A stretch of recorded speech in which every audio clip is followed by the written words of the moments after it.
할렐루야. 옆에 분하고 인사하겠습니다. 오셨으니 은혜 받으시기 바랍니다.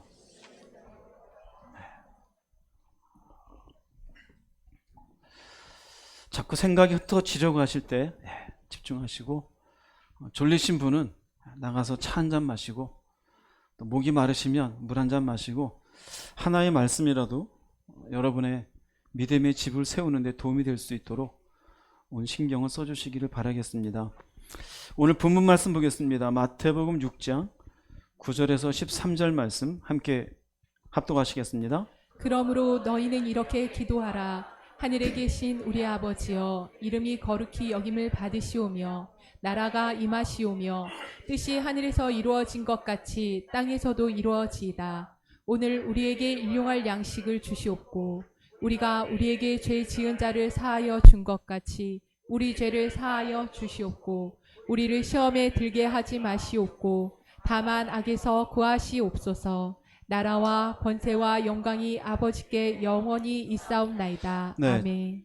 주님이 너희는 이렇게 기도하라. 오늘 네 번째 시간이 되어집니다. 그동안 했던 내용들을 다 외울 수는 없습니다.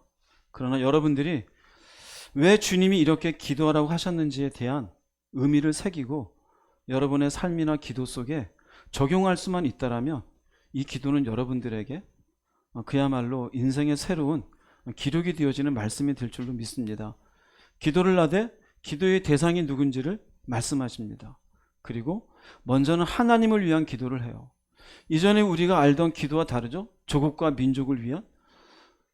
물론 그것도 중요합니다. 그러나 주님이 가르쳐 주신 기도는 당시 로마의 압제 가운데 있어서도 이 압제에서 풀어달라는 기도는 없습니다. 그게 우선이 아닌 거죠.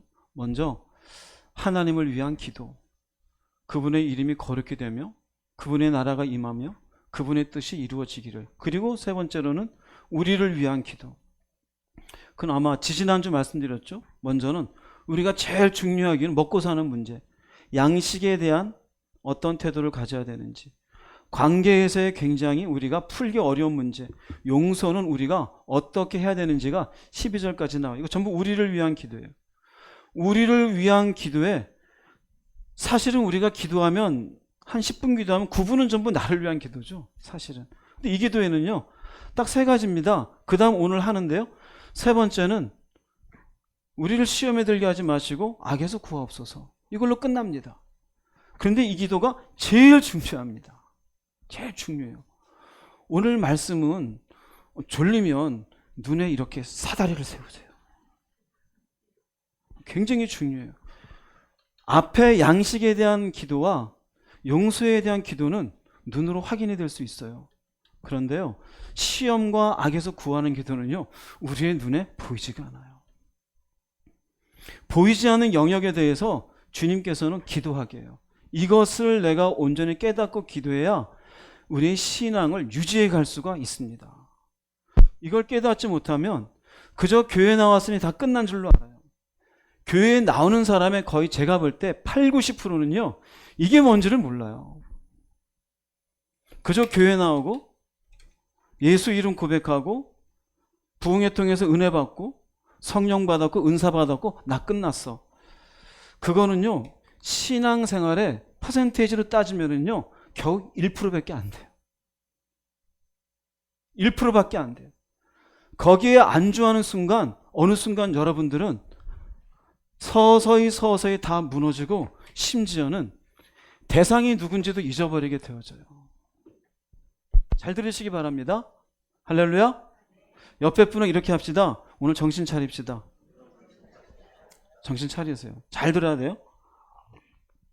우리를 위한 기도의 세 번째는 우리를 시험에 들게 하지 마옵소서.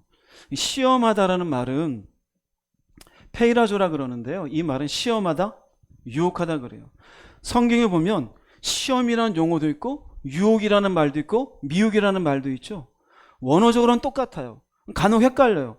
왜 여기는 미혹이고 왜 여기는 시험일까? 아주 간단하게 알려드릴게요. 시험이든 미혹이든 이것의 주체가 하나님이시면 이거는 시험이에요. 왜 시험을 할까요? 이건 테스트하는 거예요. 이 테스트 대상되는 사람을 훈련시키기 위해서.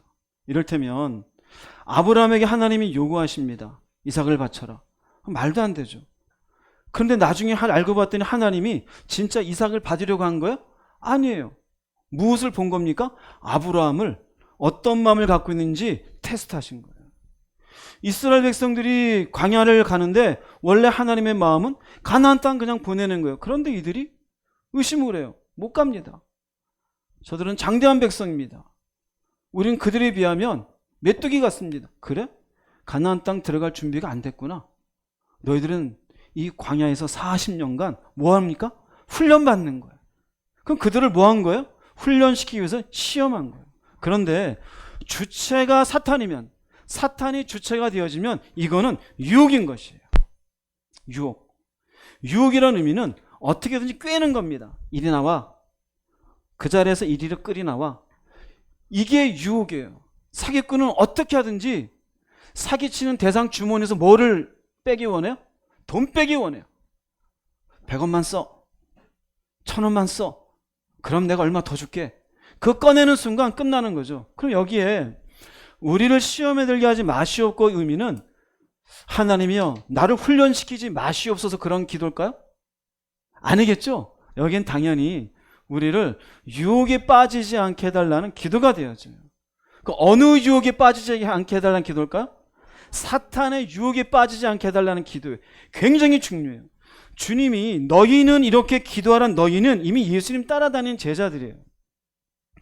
그럼 우리도 예수 한번 믿었으면 끝났습니까? 아니에요. 예수 믿는 자일지라도 사단은 눈 하나 깜짝이 안 해요? 안 해요. 더 깊이 얘기해 볼게요. 성령 충만을 받았어요. 막 하늘의 별의별 걸 다 봤어요. 이 사람에겐 유혹이 없을까요? 아니에요. 이 사람에게 유혹이 있어요. 교회 다니는데 희한하죠? 눈에 보이지 않는 하나님이 보이지 않기 때문에 우습게 여겨요. 그런데 사탄도 보이지 않는다고 우습게 여겨요. 주님이 가르쳐 주신 기도에 의하면은요, 우습게 여길 대상이 아니에요. 우습게 여길 대상이 아니에요. 그러면 우리를 사탄의 유혹에 빠지지 않게 해달라는 시험에 들지 않기 위해서 기도하는 이 첫 번째 중요한 것은요, 우리를 미혹하는 사탄의 존재가 있음을 생각하는 자가 되라는 거예요. 대개가 생각을 안 해요. 사탄이 없습니까? 있어요, 없어요? 근데 의식을 안 해요. 사탄은요, 심지어 예수님에게도 눈 하나 깜짝하지 않고 예수님의 십자가를 방해하려던 자예요. 예수님의 제자였던 베드로도 바울도 눈 하나 깜짝하지 않는 사람이에요. 존재예요. 그런데 우리를 보고서 은혜 받은 자구나, 겁을 내고 무서워할까요? 천만의 말씀이에요. 사탄을 미혹한다는 의미가 뭘까요? 너 지금 은혜가 충만하다고? 너 지금 믿음이 좋다고? 언제든지 네 믿음을 어떻게 할 수 있어? 바닥낼 수 있다는 거예요. 그럼 이것을 우리 구원과 연결시켜 봅시다. 예수 믿으면 구원이 끝났어요? 그렇다 생각한 사람 많죠? 너 지금 예수 믿고 구원받았다 생각하지? 너 살아있는 동안 사탄은 너 살아있는 동안 언제든지 너는 내가 어떻게 할 수 있어? 끌어낼 수 있어. 끌어낼 수 있어. 제가 교단에 들어가신 중요한 이유 중에 하나가 이거예요. 기존의 교단에서는 한 번 예수 믿으면 끝이래요. 아니요, 끝 아니에요. 만약에 이미 끝났다면 사탄은 미혹하러 다닐 이유가 있어요, 없어요? 없어요. 사기꾼이 사기치러 시간 보내는데 전혀 움직일 요동하지 않는 사람을 사기치러 뭐하러 시간 보낼까요? 그럴 이유가 없어요. 뭔가 우유부단해서 그럴까 말까 쫑긋한 사람에게 요건 내 어떻게든지 돈 뺄 수 있겠다는 사람에게 다가가는 거예요. 사탄도 마찬가지예요. 그래서 성경은 이 사탄을 두고 베드로전서 5장 8절을 이렇게 표현합니다. 읽어보겠습니다. 바짝 정신을 차리고 철저하게 경계하십시오. 여러분의 원수인 마귀가 울부짖는 사자처럼 삼킬 자를 찾아 돌아다니고 있습니다. 정신 바짝 차리래. 그럼 베드로가 이걸 쓸 때 믿지 않는 사람에게 쓰는 걸까요? 아니에요. 믿는 자에게, 성령 받은 자에게, 은사 받은 자에게, 병 고치는 자에게, 능력 있는 자에게, 오늘도 성령 충만히 찬양하는 자에게, 워십하는 자에게, 하나님 앞에 자기 몸을 다 불사르게 내어주는 자에게일지라도 어떻게 해요? 삼킬 자를 찾아 돌아다니고 있어요. 꼭 기억하세요. 잊어버려요. 순간순간 잊어버려요. 아니, 생각을 안 해요. 마치 하나님을 생각하지 않는 것, 찾는 것처럼.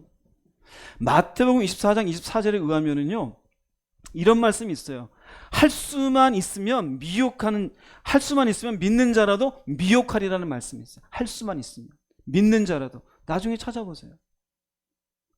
내가 한번 기가 막힌 야곱과 같이 하늘이 열리고 사닥다리가 오르락 내리고 천사를 보고 내가 손대는 사람마다 방언이 터지고 병고침 받고 와 나는 이랬어?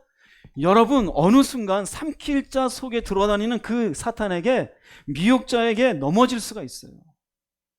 그러면 이 미혹하는 자, 이 울부짖는 사자처럼 삼킬 자를 찾아하는 자의 목적이 뭘까요? 고린도후서 11장 3절에 나와요. 읽어보겠습니다. 뱀이 그 관계로 하와를 미혹한 것 같이 너희 마음이 그리스도를 향하는 진실함과 깨끗함에서 떠나 부패할까 두려워하노라. 목적은요, 뱀이 누굴까요? 사탄이죠. 어렵지 않죠? 너희 마음이 부패할까 두려워하노라요. 그럼 부패될 수 있다 없다? 그러니 예수 한번 믿고 나는 괜찮다는 게 얼마나 어리석은 소리예요. 결코 괜찮지 않아요. 지금도 혹시 여러분 가운데 괜찮아 이 말씀 어떻게 해석할 거예요? 사탄은 가장 완벽한 인간인 하와도 변절시켰어요. 어떻게 해요? 마음을 부패시켰어요. 너희 마음이 부패시키는데 어떻게 되면 부패되냐면요, 그리스도를 향하는 진실함과 깨끗함에서 떠나요. 이게 어떤 건지는 하와를 미혹해 한 내용을 보면 알 수가 있어요. 뱀이 하와를 미혹해 할 때 어디에서 떠나게 만들어요? 말씀에서요. 동산 중앙에 있는 선악을 알게 한 나무는 먹지 말아라. 근데 뱀이 와서 슬쩍슬쩍 단 얘기를 하죠. 안 죽어. 이거 먹으면 하나님처럼 너희 눈이 밝아질까 그런 거야. 그랬더니 하와가 갑자기 그 말씀이 무서운 말씀이 아니라 그래? 그 말씀이 어떻게 그 선악과가 어떻게 보여? 먹음직해. 보암직해. 지혜롭게 할 만큼 탐스러워 보여. 그게 뭘까요? 진리가 우습게 보여요. 즉 사탄의 목적은요, 하와를 부패시킨 것처럼 내가 아무리 크나큰 은혜를 받았어도 우리의 마음을 부패시키는 거예요. 무엇으로요? 진리에 불순종하는 것으로. 하나님의 말씀을 불순종할 때 말씀이 우습게 보여요. 거짓말하지 마라. 안 그러고 사는 사람 어디 있어? 그렇게 분노하지 마라. 웃기고 있네. 당신이 이런 삶을 안 살아서 그렇지. 어떻게 그렇게 진리에 불순종하는 것으로 성도의 마음을 부패시켜요. 그런데 성경은 뭐라 그래? 두려워하노라. 왜 두려워할까요? 결국 네가 구원에 이르지 못할까 두려워하노라. 은혜를 받았어도, 기가 막힌 하나님의 은혜를 우리 가운데도 한 사람씩 나와서 얘기하라면 기가 막힐 거예요. 하나님의 뭐를 경험했고, 음성을 받고, 뭐를 보았고, 병을 고쳤고, 뭐를 어땠고, 기가 막힐 거예요. 그러나요, 눈 하나 깜짝하지 않아요. 오직 하나입니다. 사탄은요, 진리에 불순종시키는 것으로 성도의 마음을 부패시켜요. 그러기 위해서 사탄은요, 우는 사자처럼 누구를 삼킬까 찾아다녀요. 그 삼킬까 찾아다니는 건데, 그럼 우리는 어떻게 여기에 진리에 불순종하는 자가 될까? 이걸 잘 보여주는 말씀이 요한복음 8장 44절에 읽어보겠습니다. 너희는 너희 아비 마귀에게서 나와서 너희 아비의 정욕을 행하고자 하는도다. 그는 전부터 살인자였으며 진리 가운데 거하지 아니하였으니 이는 자기 안에 진리가 없음이라. 그가 거짓말을 할 때는 자신에게서 우러나와 한 것이니 이는 그가 거짓말쟁이요 또 거짓말의 아비이기 때문이라. 너희는 너희 아비 마귀에게서 나와서라는데, 마귀에게 나왔다는 의미는 마귀에게 속한다예요. 그래서 영어 성경을 보면 belong to로 되어 있어요. 너희들은 마귀에게 속한다. 마귀에게 태어났다는 의미는 아니에요.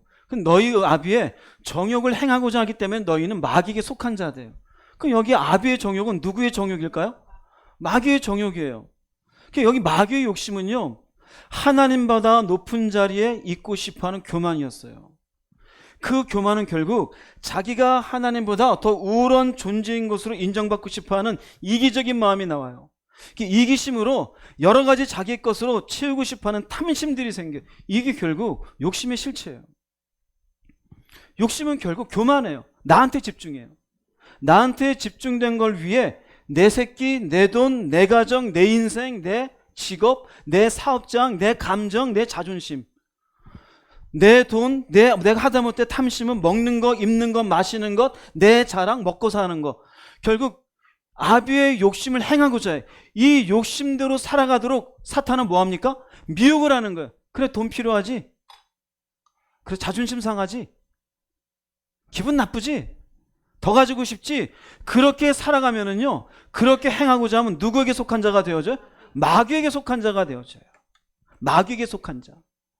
결국 이 세상을 보면은요, 둘 중에 하나예요. 마귀에게 속한 자들, 하나님에게 속한 자들. 하나님에게 속한 자들은 이 욕심대로 살아가지 않은 진리 가운데 있어요. 그런데 보세요. 이 사탄의 특징은요, 진리를 무시해요. 하나님의 말씀을 아주 가벼이 여겨요. 그 안에 진리가 있어요, 없어요? 없어요. 진리가 없으니 하는 말들은 전부 다 진리와 관계가 있어요, 없어요? 없어요. 거짓으로 이 땅의 사람들을 속여요. 거짓 행복. 서울대 가면 행복해. 서울대 가면 행복합니까? 1억의 연봉을 받으면 행복할까? 행복합니까? 아파트 하나 사면 행복할까? 행복합니까? 안 아프면 행복할까? 그게 행복입니까? 그건 유사 행복이에요. 진짜 행복이 아니에요. 사탄은 거짓으로 속여요. 막상 취하고 올라가 보면은요, 아무것도 없어요. 또 다른 걸 바라보게 돼 있어요. 그런데 진리를 무시하고 그 안에 진리가 없고 거짓으로 속이면서도 이 진리에 속이는 이걸로, 그래, 이 욕심을 취하면 인생 행복해. 돈 벌어야지. 성공해야지. 쉬고 싶지? 게을러 계속 자. 그럼 마귀의 특징은요, 진리를 싫어하는 자예요. 진리를 싫어해요. 희한하죠?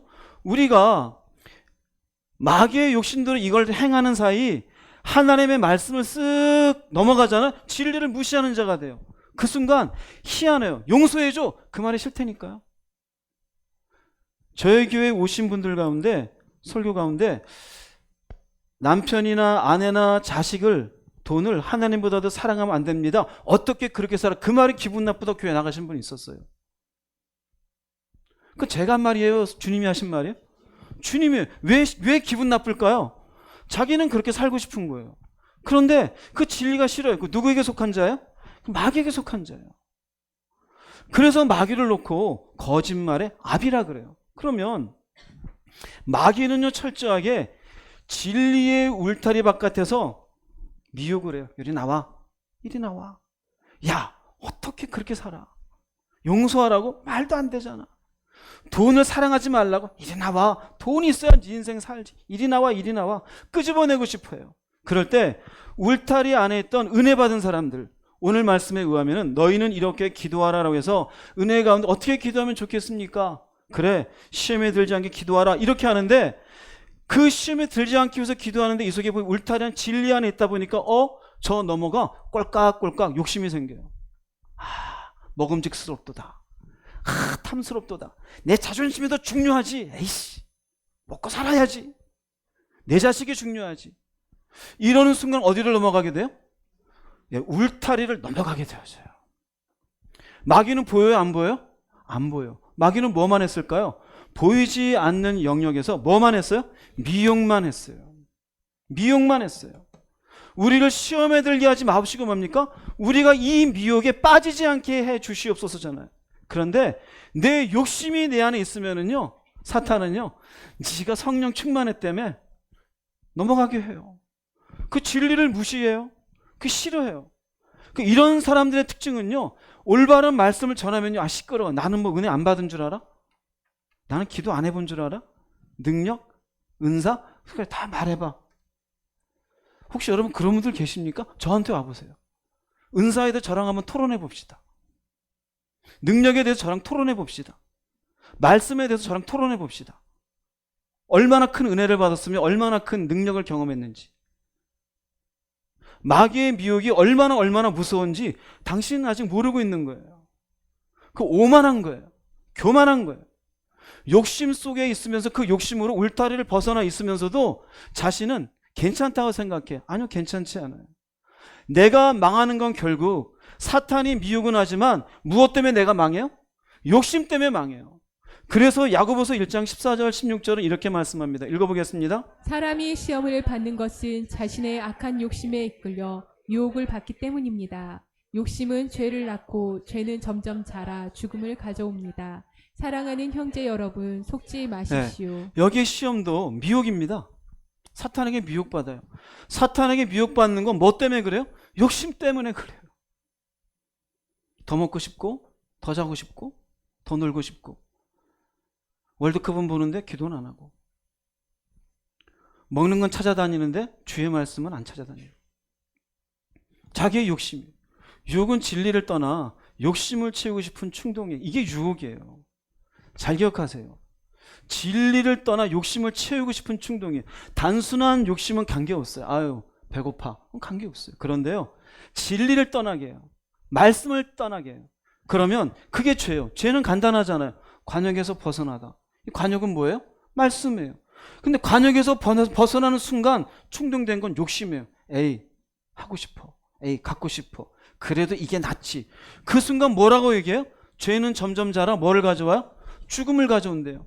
사랑하는 형제 여러분, 이 사람들은 은혜 받은 사람들입니까? 아닙니까? 은혜 받은 사람이에요. 성령을 경험했어요? 안 했어요?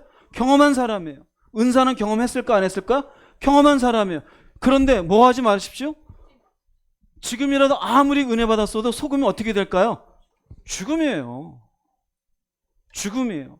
그래서 주님께서 인간의 자기를 위한 기도에 양식을 위해 기도하고 인간의 관계 용서를 위한 기도 뒤에 보이지 않는 영역에서 사탄이 어떤 활동을 하는지 그분 눈에는 보이잖아요. 그리고 인간이 어디에 약한지 아시잖아요. 너네들은 이거 조심해라. 지금 너희들이 은혜 가운데 있을지라도 시험에 들지 말라라고 하나님께 구하라는 기도를 얘기하고 계신 거예요. 그런데 교회 나오는 사람들은 그냥 교회 나오니까 끝나는 줄 알아요. 많은 사람들이 자기는 욕심이 없는 줄 알아요. 제 눈에 보긴 그래요. 그런데요, 진리를 떠나는데도 심지어는 하나님 뜻이라 그런 분들이 있어요. 그럴 때 그분에게 그건 하나님 뜻이 아닙니다 그러면 기분 좋게 들을까요? 안 들어요. 그래서 때가 오겠거니고 제가 아무 말도 안 해요. 교회 개척하고 초반엔 얘기했어요. 그랬더니 굉장히들 기분 나빠하더라고요. 이젠 별로 얘기 안 해요. 하나님 알아서 하시겠지. 왜요? 자기 욕심을 치고 가요. 지금 죄 가운데 있는데 죽음이 기다리고 있다는 사실을 몰라요. 우리를 시험에 들게 하지 마옵시고. 여러분, 사탄은 있습니다. 하나님도 계십니다. 하나님이 왜 사탄을 놓고 내 원수라 그럴까요? 당신의 사랑하는 백성들을 날마다 이렇게 욕심을 충동질하여 미혹시키고 있으니까. 그럼 욕심에 충동되어 움직이는 인간 편에서는 그게 어떤 식으로 받아들여질까요? 만족이에요. 살만하다. 기분 좋다. 예를 들어 볼게요. 누군가가 내 뺨을 쳤어요. 나도 같이 뺨을 치는 게 만족스러울까요? 참는 게 만족스러울까요? 치는 게 만족스러워요. 상대방이 나한테 이 새끼야 그랬어요. 그럼 나도 할 말이 있어요? 없어요? 할 말이 있어요. 그 할 말을 할 때 시원할까요? 아니면 돌아서는 게 시원할까요? 한마디 하는 게 시원해요. 죄 짓잖아요. 시원해요. 이 순간은. 선악과를 따먹는 순간 하와가 시원할까요? 안 시원할까요? 그 순간은 만족스러워요. 만족스러워요. 그래서 그게 하나님 뜻인 줄 알아요. 그런데요, 죽음이에요. 시험에 들게 하지 마시옵고는 철저하게 내가 하나님을 섬기는 사람으로 이 땅을 사는 동안 나를 삼키기 위해서 언제든지 내 믿음을 파탄내기 위한 사탄의 존재가 있음을 생각하라는 거예요. 할렐루야. 이거 생각 안 하는 사람 많아요. 꼭 생각하십시오. 여러분들이 이것만 잘 생각해도 신앙의 거의 8, 90%는 이겨낼 수 있어요. 두 번째, 이 시험에 들게 하지 마시옵고의 기도는요, 사탄의 존재가 있잖아요. 우리를 미혹하잖아요.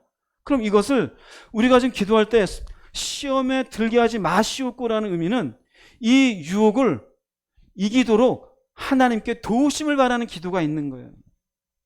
우리 스스로의 힘으로 이길 수 있다 없다? 우리 스스로의 힘으로는 이길 수가 없어요. 하나님 이기게 해주세요. 두 번째는 유혹을 이기도록 도우심을 바라는 기도예요. 여기에는 두 가지가 있어요. 꼭 기억하세요. 영적 싸움에 지면 안 돼요.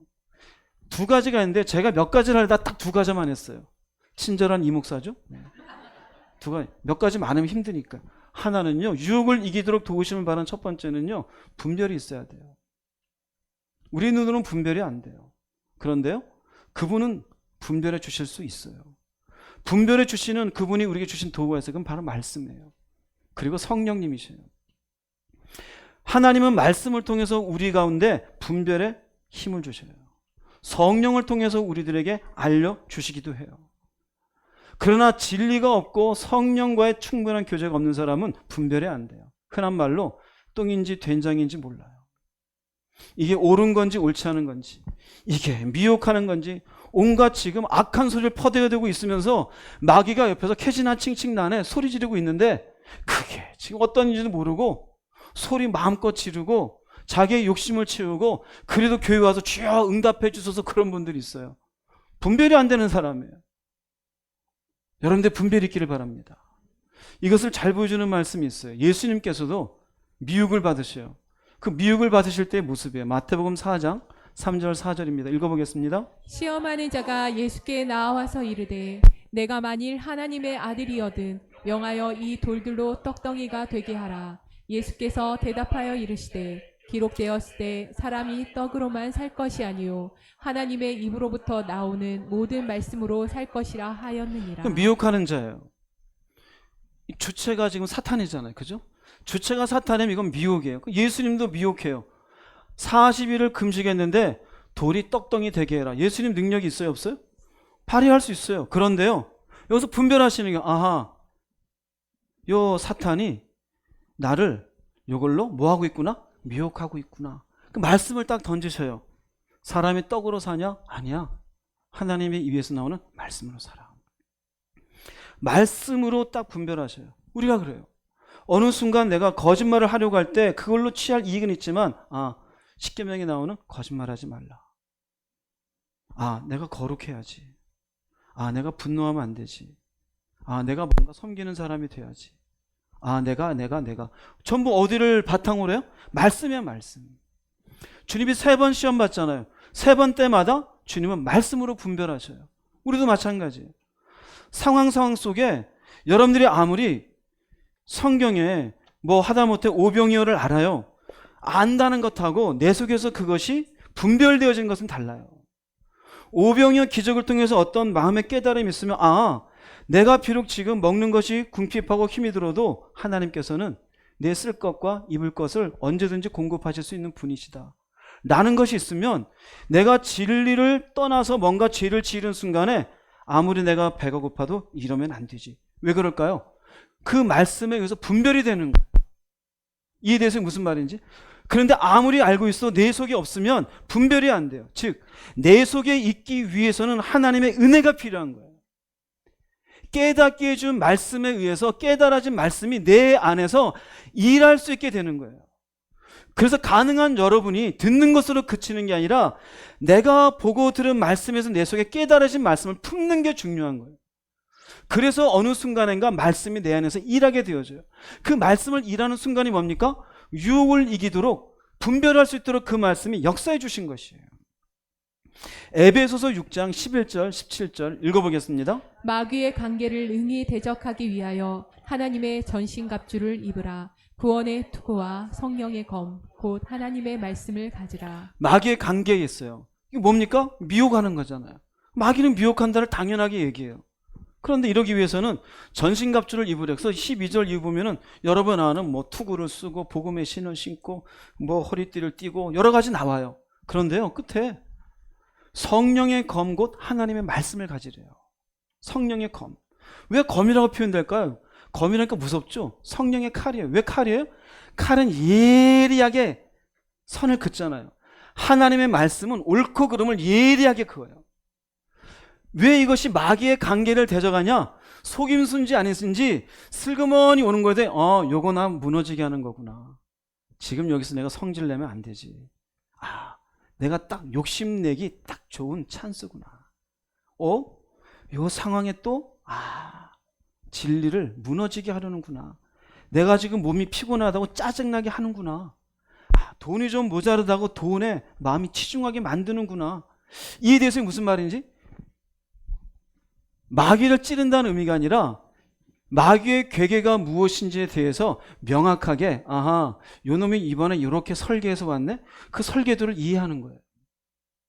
무엇이 그렇게 이해하게 만들어줘요? 말씀이 그렇게 해요. 그 말씀으로 내 안에 이해하게 만들 때 역사하시는 분은 누구라고요? 성령님이셔요. 그러니 머릿속으로 나도 그 말씀 알아가 아니에요. 그 말씀이 내 안에서 하나님이 일하신 도구가 되게 하는 건 하나님이 하시는 거예요. 그러므로 시험에 들게 하지 마시옵소서라는 이 기도 속에 분별할 수 있도록 이 말씀을 하나님이 사용해 달라는 거예요. 그럼 우리는 이 말씀을 좀 더 가까이 해야 될까요? 말아야 될까요? 가까이 하는 자가 이 말씀을 보다 더 풍성한 마음에 품고서 무엇을 할 수 있어요? 분별을 할 수가 있어요. 근데 말씀이 마음에 품어지지 않으면 분별이 쉬울까 어려울까요? 분별이 어려워져요. 여러분 말씀을 품을 수 있기를 바랍니다. 그 다음 요한복음 볼게요. 13장 2절 말씀 읽어보겠습니다. 마귀가 벌써 시몬의 아들 가롯 유다의 마음에 예수를 팔려는 생각을 넣었더라. 보세요. 예수님의 제자인데도 불구하고 마귀는 쉽게 생각을 넣어요, 안 넣어요? 넣어요. 우리가 아는 예수님께서 십자가 이렇게 지시겠다고 얘기했을 때 마태복음 16장에서 베드로가 그리하지 마옵소서, 얼마나 좋은 얘기예요? 근데 예수님 뭐라 그래요? 사단아 내 뒤로 물러가라. 네가 하나님의 일은 생각지 아니하고 무슨 일을 생각하는도다? 사람 일을 생각하는도다. 그 생각은 누가 넣었어요? 예, 사탄이 넣었어요. 여러분 속에는 이 생각을 안 넣을 것 같아요? 근데 오만한 인간은 이게 똑똑한 줄 알아요. 그럴 때 사탄은 옆에서 박수치고 잔치를 벌여요. 야, A 집사, 넌 정말 내 마음에 딱 든다. 아무개야, 넌 정말 이 길을 쭉 가라. 나와 함께 지옥에 가자. 자기 스스로 그 생각에 만족하게 만들어요. 마귀가 넣었어요. 유다가 괜히 예수님 판 게 아니에요. 이 생각을 넣었어요. 그럼 여기서 우리가 가져야 될 생각점이 있잖아요. 이게 어떤 문제가 있는 건지. 마귀가 넣어준 생각은요, 아주 당시 모든 사람이 가질 수 있는 생각이에요. 진짜 메시아일까? 따라는 다녔는데 진짜일까? 그 제사장들이 은 30냥을 준다 그랬어요. 이 돈도 가지고 예수님이 진짜인지 아닌지도 한번 판별해보고, 야, 이거 좋은 생각인데? 이걸 누가 넣었다고요? 마귀가. 근데 마귀가 넣은 생각인 줄을 유다는 어떻게 해요? 자기의 아주 지혜로운 생각인 줄 알아요. 우리가 그래요. 이렇게 하면 이렇게 좋지 않아? 그럼 마귀가 넣은 줄을 몰라요. 미혹이 이렇게 무서워요. 이럴 때 필요한 게 분별이라는 거예요. 자기는 고민해요. 근데 고민 속에 마귀는 한참 위에서, 그래? 네가 이렇게 똑똑해? 그리고는 집어넣어요. 어떤 분들은 그래요. 살아보니까, 경험해보니까, 사업해보니까, 사람들 만나보니까, 이제 나이가 좀 되어보니까. 사탄은요, 창세 때부터 지금까지 있었어요. 여러분 겨우 60년 70년 살고 살아보니까 사탄은 코웃음칩니다. 니까짓 게 얼마나 살았는데. 이해되세요? 그럼 이 순간 이런 생각이 들어왔을 때 유다는 주님께 얼마나 많은 말씀을 들었어요. 그 들은 말씀으로 마귀가 넣어준 생각을 분별해야 했어요. 메시아인지 아닌지 그럴 때, 아니야, 주님은 틀림없이 하나님의 아들이셔, 사탄아 떠나가라. 그래야 돼요. 은 30냥 들어왔을 때 사람이 돈으로 산다 그러지 않았어. 아니야, 내가 이걸로 욕심 부리면 돼? 안 돼? 안 돼. 끊었어야 돼요. 그러면 더 이상 진전이 돼? 안 돼요? 진전이 안 돼요. 마귀는 우리의 자유의지를 절대 건드릴 수는 없어요. 미혹까지 해요. 그러니 내가 옳다고 가는 순간 그 사람은 마귀의 편에 속하는 사람이 돼요. 자, 그 다음 중요한 얘기가 있습니다. 진리가 우리를 분별하기도 하지만 하나님은 항상 사탄이 미혹할 때 내버려 두는 게 아니라 말씀으로도 알려주지만 당신이 우리들에게 알려주셔요.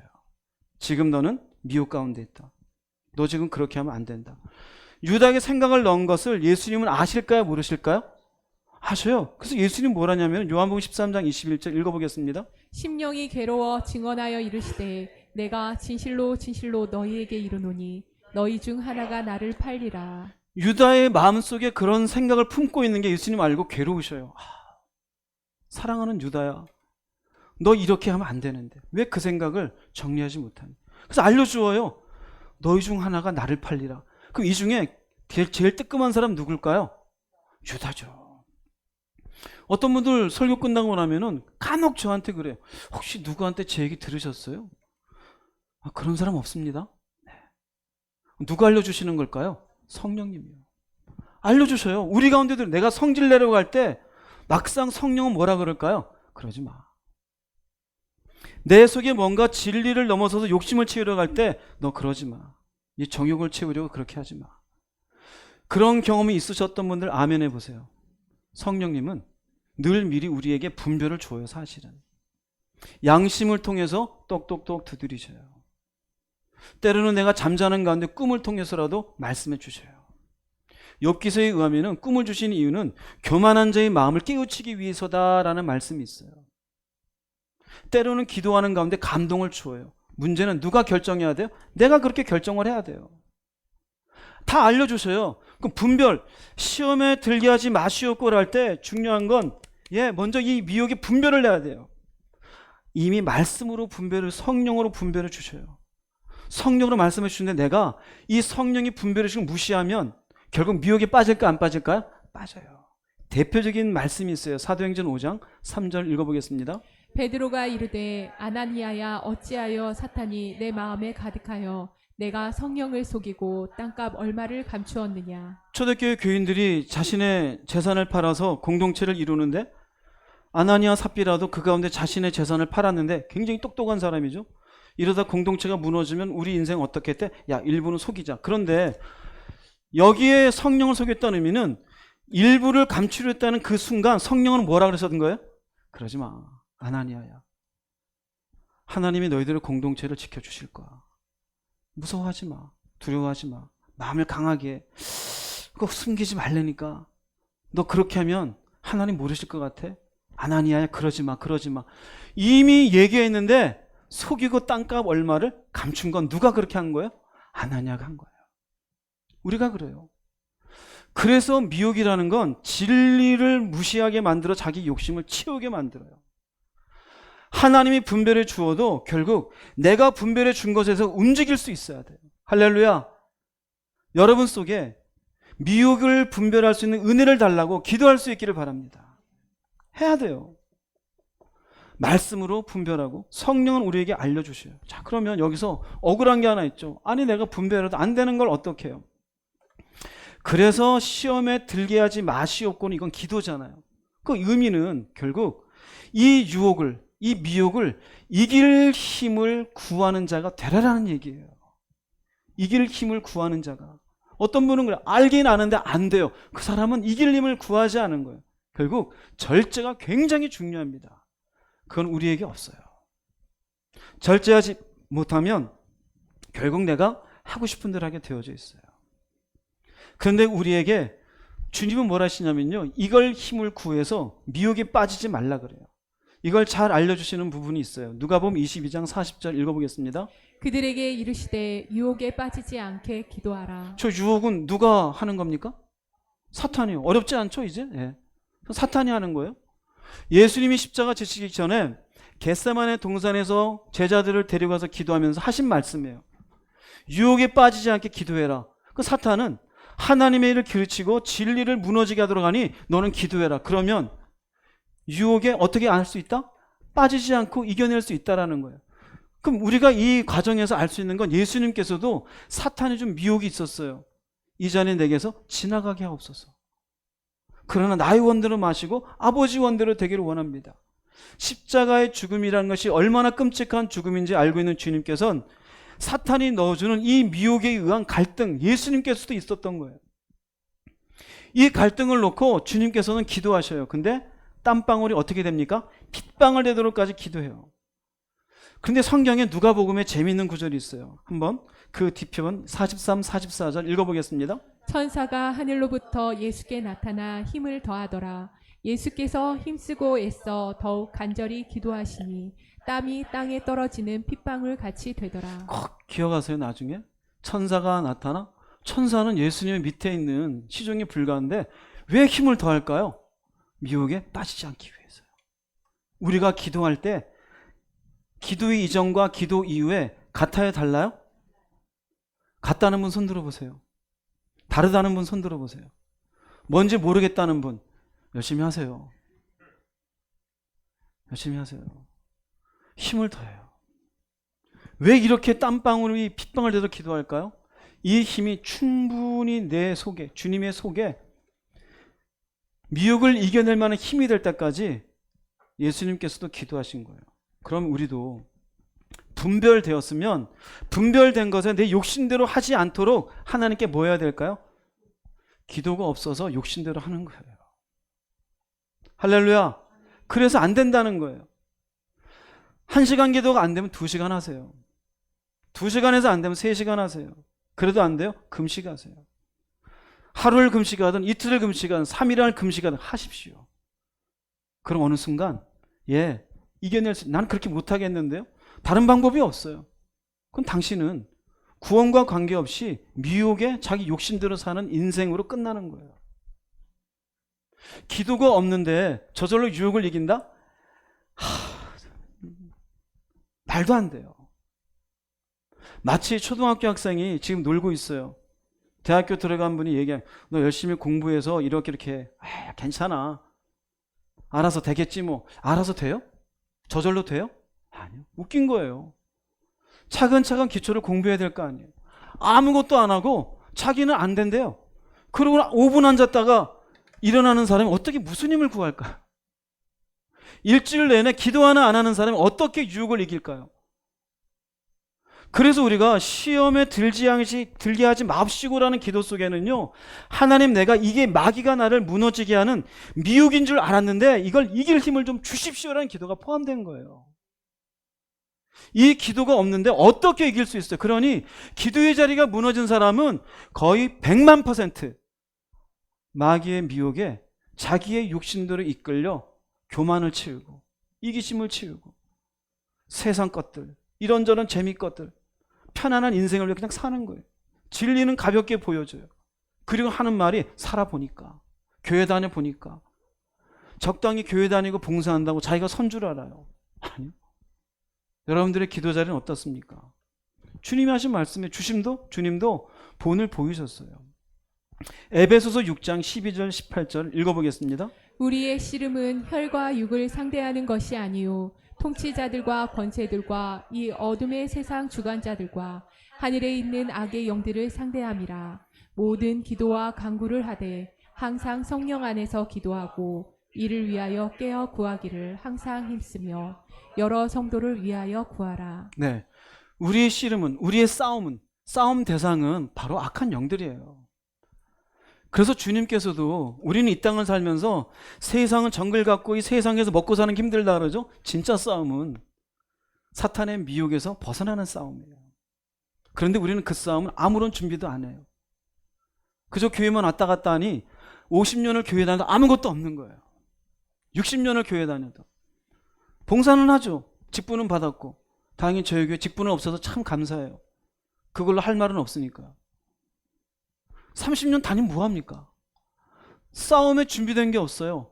그 13절 이후부터 17절까지는 조금 전에 말씀드린 전신갑주를 입으라 해요. 그 전신갑주를 입기 위해서 18절에 정리하고 있는 내용은 모든 기도와 간구를 하다 항상 성령 안에서 기도하고 이를 위하여 뭐겠습니까? 이 악한 영들과 싸워서 전신갑주를 입기 위해서 항상 힘쓰라는 거예요. 그리고 다른 사람도 이런 싸움에 지지 않도록 기도해 주라는 거예요. 그래서 저도 기도할 때마다 여러분들 다 기도해요. 아침마다. 이 속에 제가 한 명도 안 빼놨어요. 다 기도해요. 제가 드린 기도의 내용은 저 아무개 집사님, 아무개 성도님, 저 믿음 없으면서 일어나게 해주십시오. 지금 미혹에 빠졌습니다. 깨닫게 해주십시오. 자기 뜻이래요. 알게 해주세요. 왜 도대체 저렇게 하나님의 지를 어기고 멀쩡할까요? 하나님 깨닫게 해주세요. 하나님 말씀을 열어주십시오. 여러분의 문제를 놓고 기도하는 게 아니라 저도 여러분들에게 이런 악한 영들에 대해서 미혹에서 빠져나오길 기도해요. 왜요? 성경이 있으니까요. 그렇게 기도하라 그랬잖아요. 여러분 어떠세요? 시험에 들게 하지 마시고 이 시험은 철저하게 미혹에 들지 않도록 기도하는 거예요. 사탄이 있음을 꼭 기억하세요. 분별을 위해서 꼭 깨어 있으십시오. 그리고 유혹을 이길 힘을 내 안에서 나온다? 아니요, 착각하지 마세요. 그래서 시험에 들게 하지 말라는 기도는요, 보이지 않는 영역에 있는 사탄과의 영적 싸움에서 내가 어떻게 해야 될지에 대한 기도를 하라고 알려주시는 거예요. 그럼 여러분들의 신앙을 돌아보세요. 얼마나 깨어 있었습니까? 어떻게 그 싸움을 하고 있었습니까? 분별은 있었습니까? 힘은 구하고 있었습니까? 성령 안에서 기도하고 이를 위하여 깨어 구하십시오. 그것이 없었기에 여러분의 욕심대로 그저 진리가 무엇인지 알면도 불구하고 욕심을 충족시키는 인생으로 살았던 겁니다. 깨닫는 귀가 있기를 주의 이름으로 축복합니다. 우리를 위한 기도의 세 번째예요. 굉장히 중요합니다. 시험에 들게 하지 마옵소서. 그 다음에 우리를 위한 기도의 네 번째는 다만 어디에서 구하옵소서? 이게 무슨 말인지 아는 분 계십니까? 외우긴 다 외우잖아요.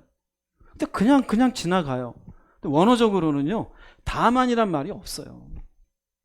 그냥 우리를 시험에 들게 하지 마옵시고 악에서 구하옵소서. 저도 예전에는요, 이 다만이 뭔 말일까? 오직일까? 왜 앞에 다 가르쳐주고 이것만 기억하라 그러지? 그런데 나중에 제가 공부를 하고 원어를 보니까 다만이 없어요. 속이 시원했어요. 그런데 왜 우리 성경에 다만이 있을까? 영어 성경에도 없어요. only라는 말도 없어요. 그냥 악에서 구하옵소서. 저는 일단 써놨어요. 근데 요거는 없어도 됩니다. 할렐루야. 나중에 혹시 저한테 물어보실 분이 있을까 봐 알려드립니다.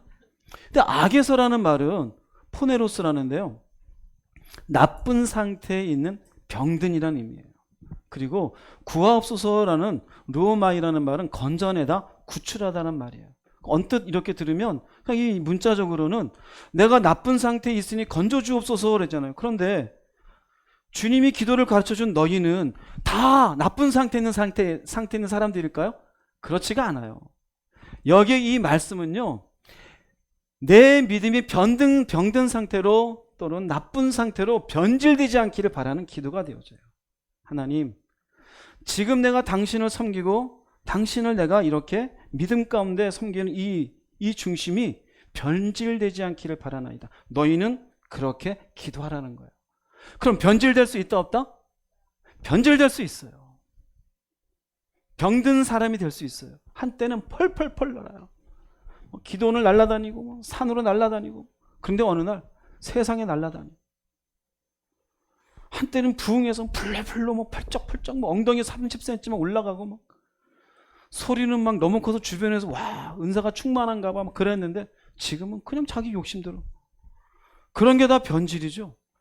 주님이 우리를 위한 기도에서 너희들의 믿음이 변질되지 않도록 너희들은 기도해라 라는 거예요. 그러면 다만 악에서 구하옵소서라는 이 기도의 첫 번째는요, 나를 살피는 기도를 해야 돼요.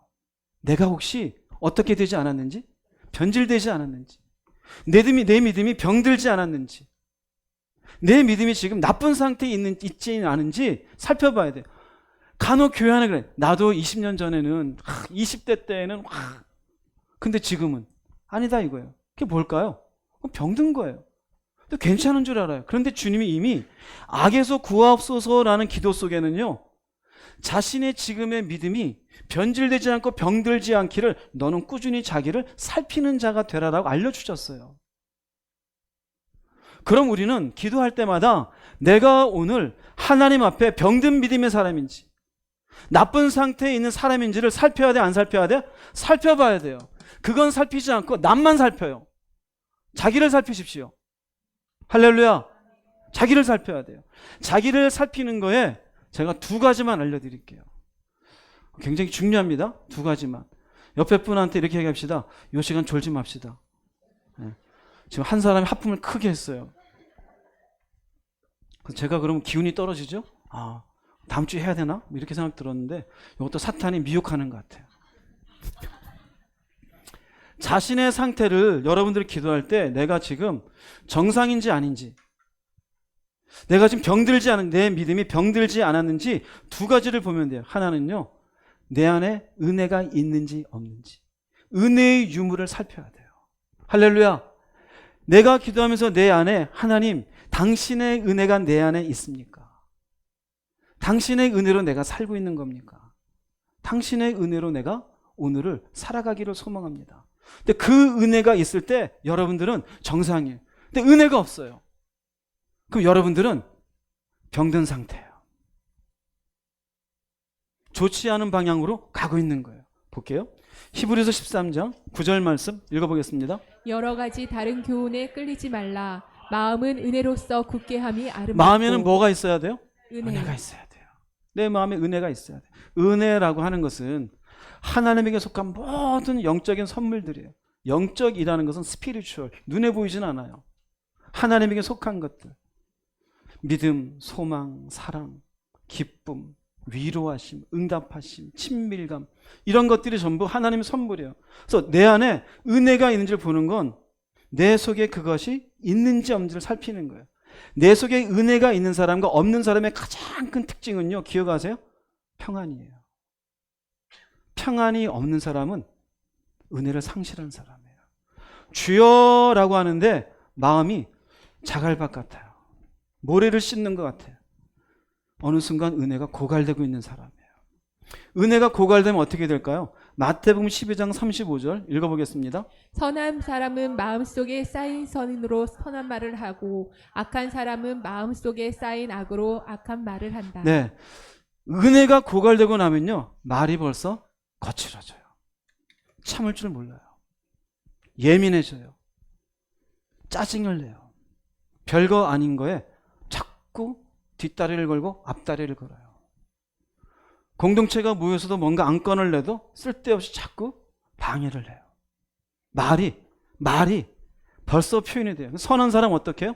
마음속에 쌓인 선으로 선을 얘기해요. 즉, 내 안에 하나님의 은혜가 있어서 그 은혜에 쌓인 거에 의해서 내 안에 감정이든 생각이든 이것에 의해서 내 삶 속에 표현이 되는 거예요. 내가 정말로 병들지 않고 믿음의 사람으로 가는 사람은 내 안에 그 은혜에 의해서 자연스럽게 그것이 표현되고 행동으로 나타나게 돼 있어요. 형식이 아니에요. 표정에서 나오고 눈빛에서 나오고 말투에서 나와요. 근데 은혜가 상실된 사람은요, 벌써 말이 거칠어요. 교회 오래 다니는 아버지인데 집에 쓱 자녀들이 전부 자기 방에 들어가요. 정상일까요? 비정상일까요? 비정상이에요. 뭔가 얘기만 하면은 아버지가 거친 얘기만 해. 뭐 이재명 얘기, 윤석열 얘기는 많이 있는데 도대체 하나님 얘기는 없어요. 그게 뭘까요? 쌓은 게 없어요. 은혜가 없는 사람이에요. 은혜 상실이 된 거예요. 그러면 여러분 보세요. 은혜를 내 마음에 채우고 선한 것을 내 속에 채우려면은 가장 중요한 게 뭘 것 같아요? 뭘 것 같아요? 채우기 위해서 시간을 내야 돼요. 우리 문제가 뭔지 알아요? 시간을 안 내요. 시간을 아깝다고 생각해요. 이게 미혹입니다. 내가 악에 빠지지 않으려면은요, 내게 악에서 구원해 주시옵소서라면 시간을 무조건 내야 돼요. 할렐루야. 유튜브 보는 데는 시간을 무지하게 내잖아요, 여러분들. 놀러 다니는 거에는, 먹는 일에는 오늘 먹었는데 내일 어디 가서 먹을까도 열심히 찾고 다니잖아요. 그런데 내 안에 은혜를 채우고 선한 걸 채우는 데는 살펴보지를 않아요. 먼저 내가 살펴봐야 돼. 근데 시간을 안 내요. 그냥 분주해요. 친구 만나고, 동네 이 사람 만나고, 저 사람 만나고, 먹는 거 찾고, 놀러 다니고, 세상 일에 분주하고. 그런 스스로는 마음에 무엇이 없을까요? 평안이 없어요. 평안이 없어요. 삶은 재밌는 것 같아요. 무너지는 거예요. 여러분, 재밌는 게 있습니다. 우리가 지금 악을 얘기하잖아요. 악에서라는 말이 나쁜 상태에 있는 병든이라 그랬잖아요. 근데 이 말은 포네로스라는 말은 포네오란 동사에서 나왔어요. 동사에서 파생되어서 이 악이라는 용어가 나왔는데 이 동사는 바쁘다, 수고하다라는 얘기예요. 바쁘다, 수고하다. 자, 졸지 마세요. 할렐루야. 네. 지금 딱 두 분이 또 눈을 묵상하시는지 모르겠지만 중요합니다. 지금 바쁘다, 수고하다. 제가 웬만하면 다른 시간은 이렇게 조시더라도 내버려 두는데 오늘은 중요해요. 졸지 마세요. 바쁘다, 수고하다. 왜 여기에서 악이라는 말이 파생됐냐면요, 하나님 없이 바쁘고 수고할수록 영적으로 병든 상태가 될 수 있음을 의미해요. 우리의 주 핑계가 뭐예요? 돈 벌려고 바빠. 묵상하라 그래도 바빠서요. 기도하라도 바빠서요. 그런데 은혜는 채우지 않아요. 돈 벌기 위해서는 바쁜데 은혜 채우는데 안 바빠요. 무엇을 못 내요? 시간을 안 내요. 근데 바쁘다 하는데 월드컵은 봐요. 바쁘다 하는데 먹을 건 찾으러 다녀요. 바쁘다는데 자기의 잘 거는 충분히 막 9시간, 10시간도 자요. 근데 바쁘대요. 여러분 굉장히 이거 위험한 거예요. 내가 하나님 없이, 은혜 없이 하나님으로부터 시간을 내지 못하고 은혜 없이 내가 바쁘고 수고할수록 여러분들은 은혜가 없는 인생, 은혜가 고갈된 인생을 평안이 없는 인생이 될 수 있어요. 자신이 은혜가 상실되고 어디에 정신없이 사는지 3가지 질문을 할 줄 알아야 돼요. 왜 그렇게 바쁘세요? 왜 그렇게 바빠요? 백수도 바쁘대요. 백수가 너무 바빠서 과로사 한대요. 근데 기도가 없어요. 왜 바빠요? 바쁜 여러분의 삶 속에 하나님 계셔요? 은혜로 그렇게 사는 겁니까? 생각해봐요. 사업을 하고 사업하는 걸 바빠서 정말 여러분 은혜 채울 시간이 없는 거예요? 마음이 없는 거죠. 몸이 아파서 기도할 시간이 없어요? 그래요? 몸이 아프면 누워있을 시간이 많은데 누워서라도 기도하라 그랬죠. 기도할 시간 진짜 없어요? 바쁜 삶 속에 하나님이 계십니까? 그 바쁜 일이 하나님과 뭔 관계가 있어요? 뭔 관계가 있어요? 먹고 놀고 어울리고 다니는 그게 뭔 관계가 있어요? 한번 물어보세요. 그러고는 바빠서 은혜가 상실되어져 고갈되어져 가는데 도대체 은혜가 상실되어지면은 어떻게 살아가려고 그래요? 병든 상태가 되는 거예요. 믿음으로 못 살고 나쁜 상태가 되어져요. 거칠어져요. 언어가 거칠고 표정이 거칠고 뭔가 결정하는 게 거칠어져요. 예를 들어볼게요. 이 노아의 시대 때 사람들 무지 바빠요. 시집 가고 장가 가고 돈 벌고 사업하고. 그런데 창세기 6장에 의하면 사람들이 생각하는 바가 어려서부터 악하대요. 악하대요. 그거 뭐예요? 다 바빠요. 근데 하나님과 관계없어요.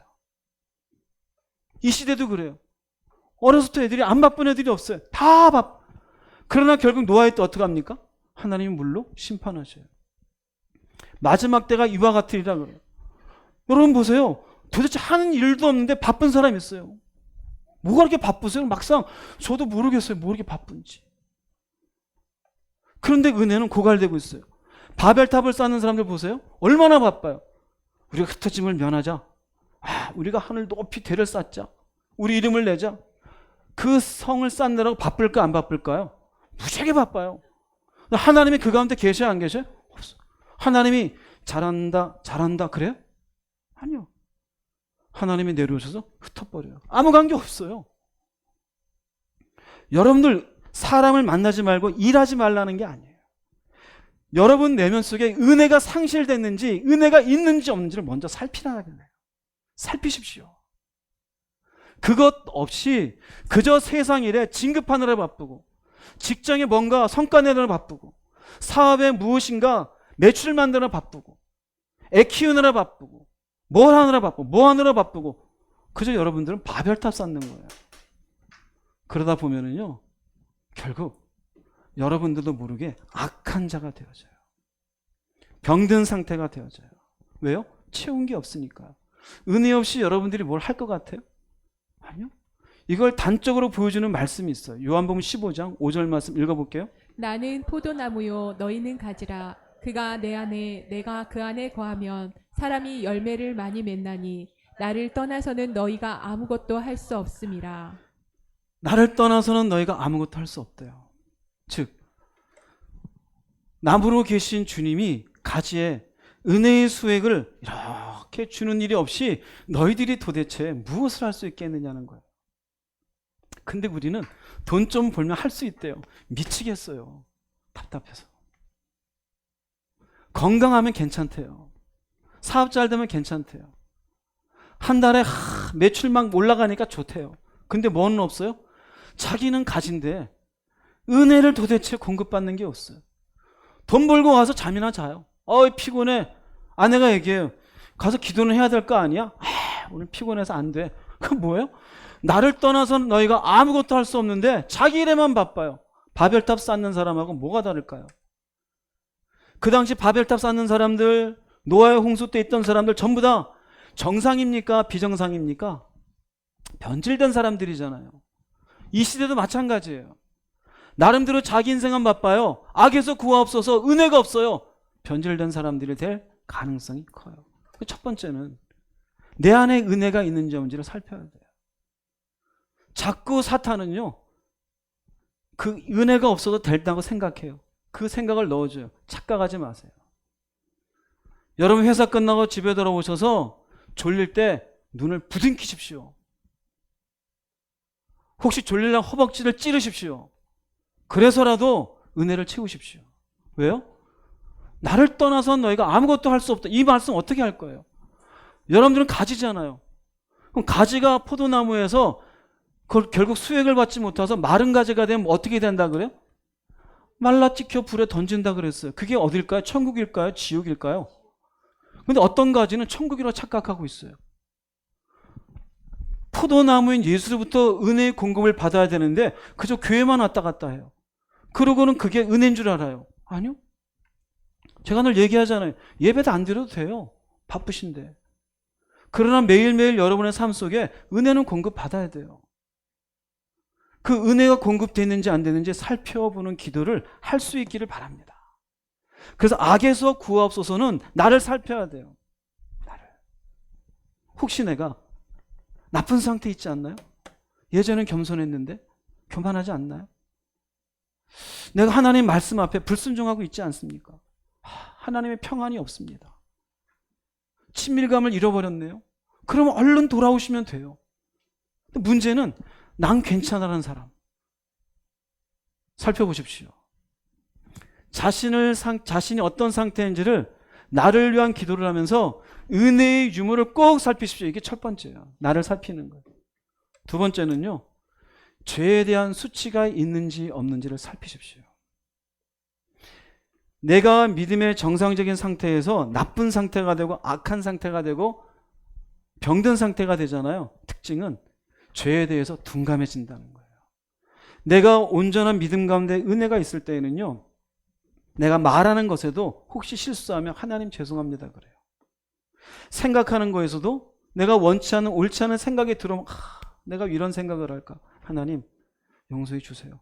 이런 것 경험해 보신 분 아멘 해보세요. 그런데요. 내가 안 좋은 상태가 되었으면은요. 함부로 말하는데 둔감해요.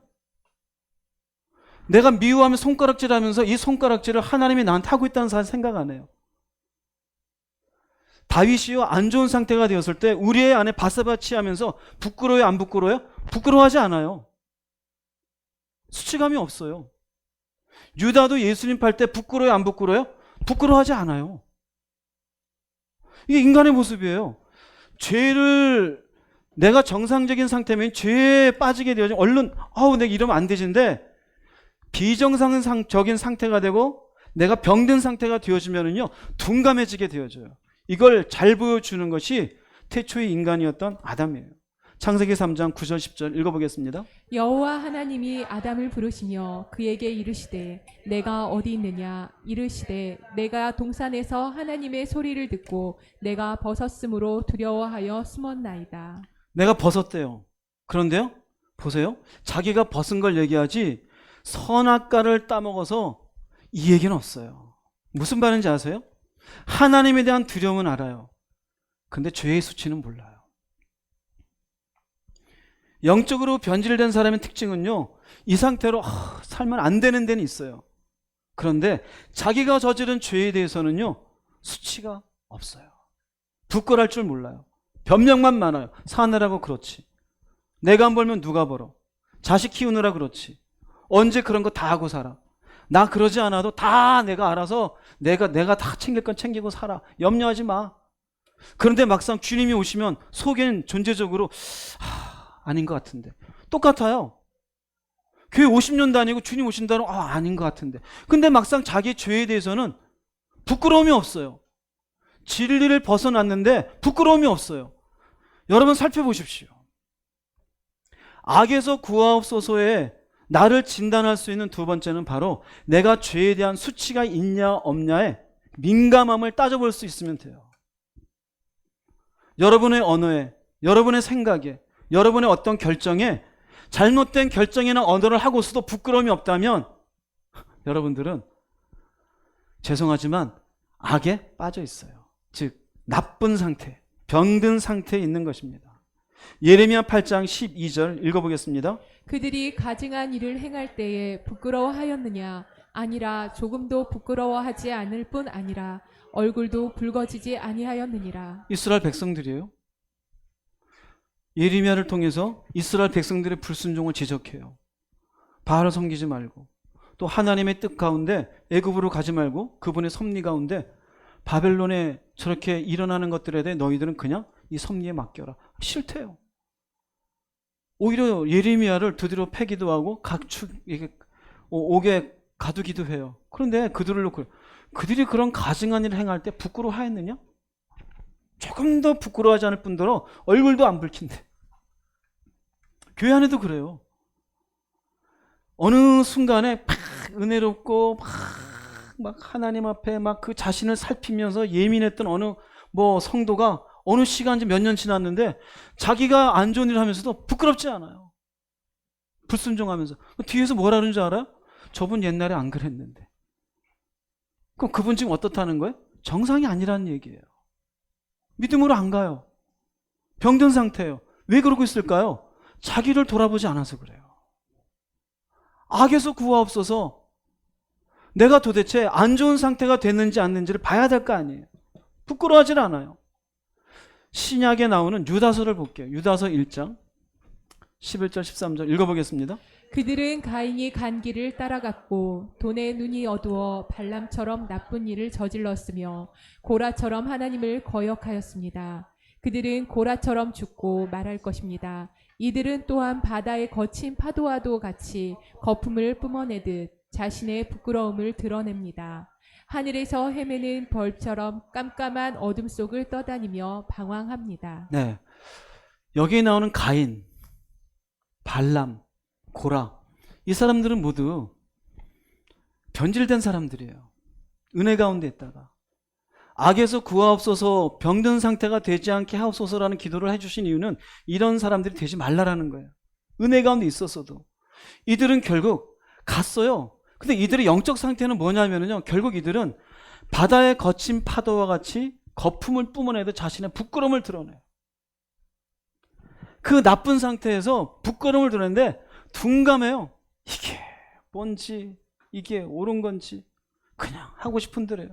어떤 상태냐면요, 하늘에서 헤매는 별처럼 깜깜한 어둠 속을 떠다니며 방황할 뿐이에요. 올바른 진리의 길을 가지 못해요. 시간만 점점점 지나갈 뿐이에요. 연수만 헤매고 다녀요. 결국 이들은 이렇게 인생 살다가 끝나는 거예요. 그런데 가만 보세요. 가인이 동생 아벨을 죽일 때 그러면 안 된다라고 하나님 알려주셨어요? 안 알려주셨어요? 근데 끝끝내 죽여요. 발람이 이스라엘을 저주하려고 할 때 심지어 나귀의 입을 통해서 그러면 안 된다고 말씀했어요? 안 했어요? 했어요. 그런데요, 결국 저주해요. 고라도 보세요. 고라가 모세에게 대등하다고 그 건의에 대해서 항변했을 때 모세가 찾아가서 그러면 안 된다고 얘기해요? 안 해요? 모르십니까? 얘기해요? 안 해요? 해줘요. 성경을 거기까지는 잘 모르시는구나. 얘기해 주어요. 그러면 안 된다. 그런데요, 끝끝내 고개 쳐들고 자기 하고 싶은 대로 해요. 전부 뭘까요? 죄에 둔감해요. 알려주어도 둔감해요. 그 영적 상태는요, 자기는 조금 전에 말했죠, 미혹되어서 자기 욕심을 채우면요 만족해요. 가인이 아벨 죽이는 순간 만족, 저 새끼를 내가 죽인 게 참 속 시원하다. 발람, 이 돈 생겨서 좋다. 고라, 저 꼴보기 싫은 모세 꺾어버려야지. 만족해요. 욕심은 채워져요. 영적 상태는 뭡니까? 부끄러움만 가득해요. 평안이 있을까요? 평안이 없어요. 그래서 주님이 기도하라는 거예요. 악에서 구하시옵소서. 내가 변질되지 않게 해주시옵소서. 내가 믿음의 상태에서 병든 자가 되지 않도록, 내가 행해로 나쁜 상태가 되지 않도록. 그러기 위해서 두 가지 얘기했습니다. 하나는 뭐였습니까? 그저 잊어버렸습니까? 은혜의 유무예요. 두 번째는 뭡니까? 죄에 대한 수치가 있는지 없는지 살펴보세요. 이 두 가지예요. 잊어버리지 마세요. 여러분 오늘부터 기도하면서 이 두 가지를 먼저 보세요. 내 안에 은혜가 있습니까? 내가 죄에 대해서 민감한 자입니까? 둔감한 자입니까? 살펴보세요. 그 다음에 내가 악에서 건지시옵소서의 기도의 두 번째는요, 악한 자들에게서 구원해달라는 기도예요. 악한 자들. 악한 자들. 왜 그럴까요? 악한 자들과 어울리면서 악한 영향을 받을 수 있기 때문에 그래요. 여기 악한 자들이라는 것은 나를 믿음의 길에서 멀어지게 하는 사람들이에요. 하나님의 말씀을 의심해요. 오늘도 이렇게 성경 이렇게 같이 나누었는데 한쪽 구석 모여가지고 진짜 예수 믿고 정말 내가 죄 지으면 지옥 갈까? 안 갈 거야. 우리 교회나 그래. 옆에서 들어요. 그래도 그래. 이게 뭘까요? 말씀을 의심해요. 비판적이에요. 그렇게 믿음대로 산다고 다 돼? 돈 벌어야지. 일단은 비판, 믿음으로 사는 걸 비판해요. 부정적이에요. 하나님을 신뢰하며 오늘의 어려움을 견디겠다는데 정신 차려. 부정적이에요. 그 세상적이에요. 온통 세상에는 뉴스에 다 그냥 마음은 다 가고, 놀거리에 마음 다 가고, 먹을거리에 다 가고, 애들 이제 입힐 거에 관심이 다 가고, 이런저런 편리한 것들을 찾는데 하나님의 것들에 대해서는 얘기가 없어요. 놀러 가는 것, 사람 만나는 것, 이런저런 즐거움을 취하는 것, 결국 내가 이런 사람들하고 어울리다 보면 영향을 받아요, 안 받아요? 받아요. 나를 악에서 구하옵소서라는 의미는 내게 이런 믿음의 길에서 멀어지게 하는 사람들에게서 거리를 둘 수 있도록 은혜를 베풀어 달라는 기도예요. 어떤 분은 그래요. 나는 그래도 잘 지켜요. 잘 지키는 사람도 있어요. 그러나 영향받는 케이스가 많아요. 성경은 이들에 대해서 조심할 것을 얘기하고 있어요. 도둑질하는 사람 옆에 있으면 최소한 몇 시대가 도둑질하기 좋은 시간인지는 알 수가 있어요. 하다못해 술 잘 마시는 사람 옆에 있으면은요, 소주의 종류는 어떤 것이 있는지, 독일 맥주는 무슨 맛인지, 한국 맥주는 무슨 차이가 있는지 벌써 입맛 따시는 분 두 분 있는데, 알아요. 먹지는 않아도. 그게 뭘까요? 그게 영향이에요. 그게 영향. 세상에 대한 얘기. 특별히 애들 키우는 분들, 애들 이제 5살, 6살 됐으니 남들 막 영어학원 보낸다고 남편을 닥달해요. 돈 더 벌어야지. 우리는 영어 유치원 보내려는데 돈이 없어서 어떻게 해? 그럴 때 남편이 믿음이 있으면 얘기해 줘야 돼요. 인간아, 그런 세상적인 게 영향받고 와가지고 정신 차려. 그럼 될 거 아니야? 근데 아내가 그 말은 맞아, 내가 돈을 못 벌어서 애를 영어 유치원에 못 보내는구나. 미안해 여보, 더 열심히 해볼게. 이게 뭔 소리예요 도대체가? 이에 대해서 무슨 말인지?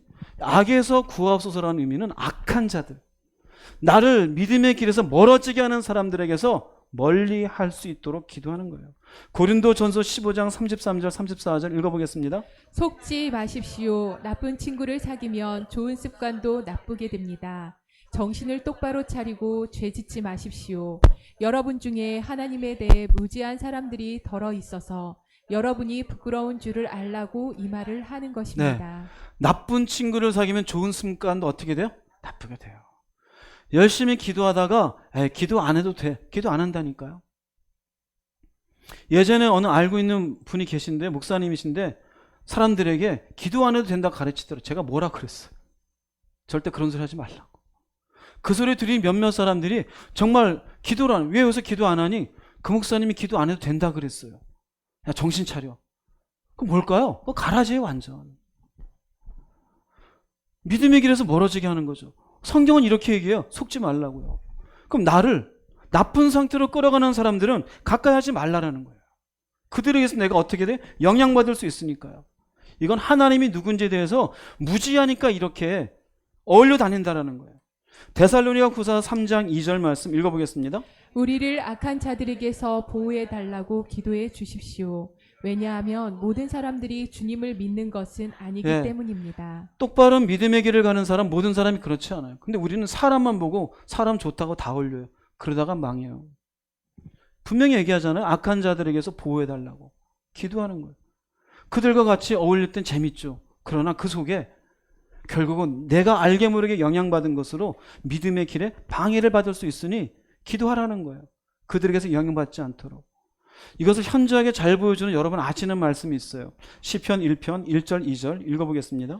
복 있는 사람은 악인들의 꾀를 따르지 아니하며 죄인들의 길에 서지 아니하며 오만한 자들의 자리에 앉지 아니하고 오직 여호와의 율법을 즐거워하여 그의 율법을 주야로 묵상하는도다. 편하게 말씀드리면 딱 두 가지예요. 복 있는 사람은 하나는 악한 영향받을 사람은 가까이 하지 않아요. 악인들의 꾀를 따르지 않고 죄인들에게 서지 않고 오만한 자들의 자리에 앉지 않아요. 이 사람들이 가는 길은 안 가요.